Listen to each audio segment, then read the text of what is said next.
क्या आप जानते हैं कि पीएफ यानी प्रोविडेंट फंड से बिना वैध कारण पैसा निकालना भारी पड़ सकता है। पीएफ को मैनेज करने वाली संस्था कर्मचारी भविष्य निधि संगठन यानी ईपीएफओ ने अपने सोशल मीडिया हैंडल्स के जरिए एक चेतावनी जारी की है।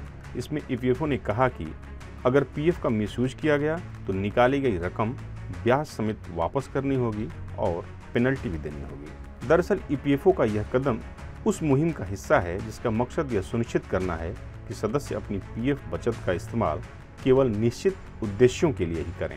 आज हम बात करेंगे कि पीएफ कैसे सही तरीके से निकालें, कौन कौन से कारण वैध हैं और गलत इस्तेमाल करने पर क्या सजा हो सकती है। ईपीएफओ नियमों के मुताबिक कुछ निश्चित परिस्थितियों में पीएफ से निकासी कर सकते हैं, जैसे कि रिटायरमेंट, मेडिकल इमरजेंसी, शादी, हायर एजुकेशन, घर निर्माण या घर खरीदना। दूसरी ओर अगर आपने बिना वैध कारणों से पीएफ से निकासी की तो आपको इसका खामियाजा भी भुगतना पड़ सकता है। ईपीएफ स्कीम की धारा 68B11 में फर्जी दावों पर सख्त एक्शन का प्रावधान है। मसलन निकाली गई राशि ब्याज समेत वसूल की जाएगी, अगले 3 साल तक नया एडवांस नहीं मिलेगा, मिसयूज राशि चुकाए बिना आगे कोई पीएफ निकासी नहीं हो सकेगी।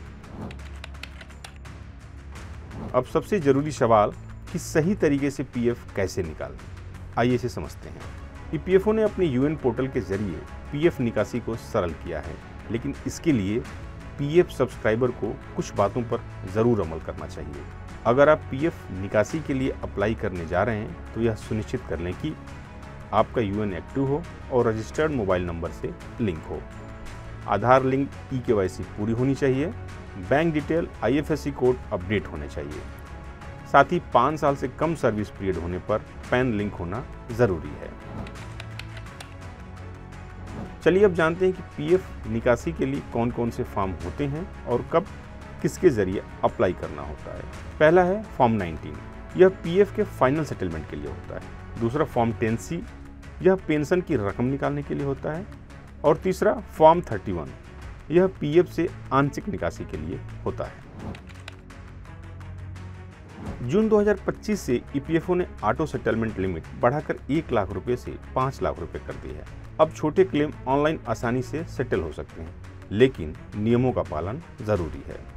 याद रखें, पीएफ निकालना आपका अधिकार है, लेकिन यह जिम्मेदारी भी है। हमेशा ईपीएफओ के नियमों के अनुसार ही निकासी करें और रिटायरमेंट बचत को सुरक्षित रखें।